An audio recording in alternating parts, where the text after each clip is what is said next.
Hello, my friends, and welcome to another devotional connection.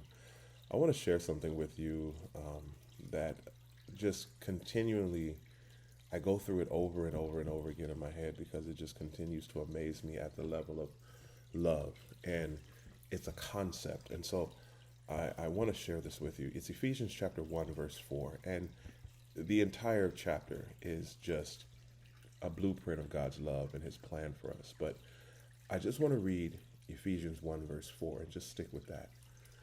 For he chose us in him before the foundation of the world to be holy and blameless in his presence.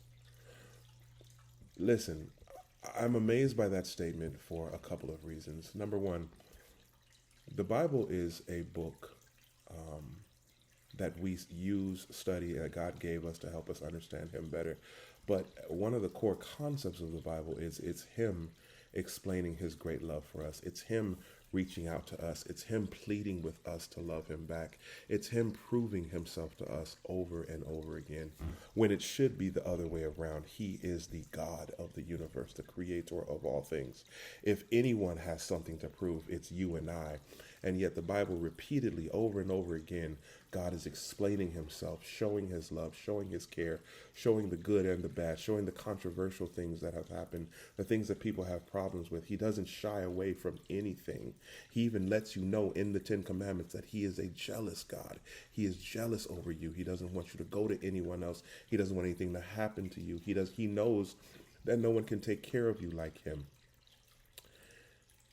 And yet we get to this verse in Ephesians chapter 1, verse 4, and you realize that the plan God had for humanity, the decisions that he makes, the way he goes about things, are all bound up in a decision that he made before the foundation of the world.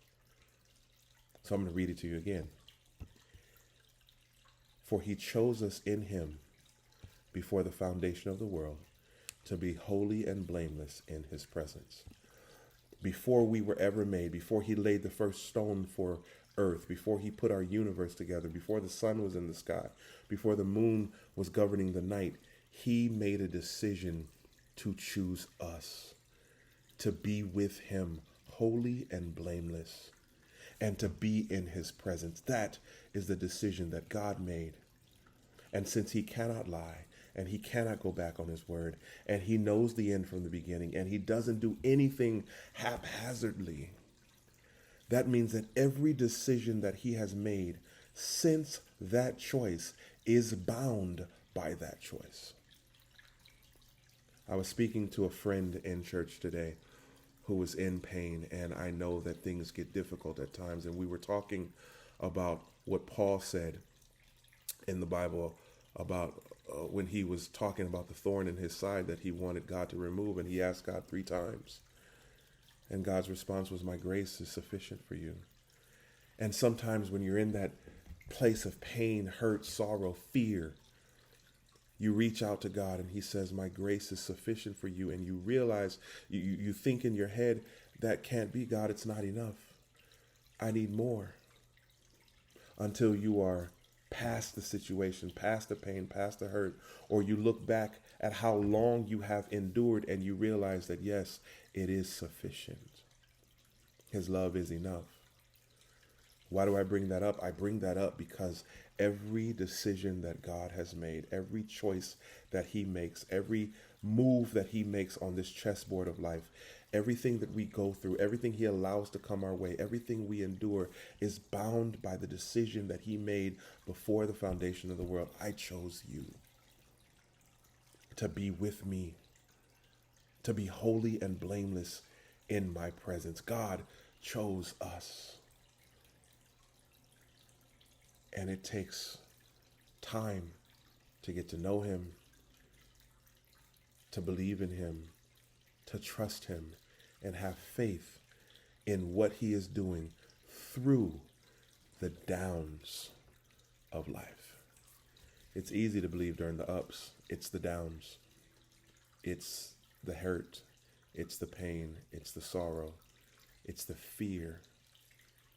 And he says, I've already predestined you. And I'm working everything to make the decision that I made for you to be holy and blameless before my sight, I'm doing everything I can to make sure that that happens. The only thing that he cannot do for us is choose him for us. As our pastor Gary Vennon says, the only thing that God can't do is spend time with himself for you. We have to choose him back. Because apparently, even before he started making us, he made a way for us. And even before he put our planet together, he made a decision for us to be with him forever. He has proven his love to us. He has chosen us. Will we choose him back? Every single moment of every single day. God, I choose you. Talk to you again soon.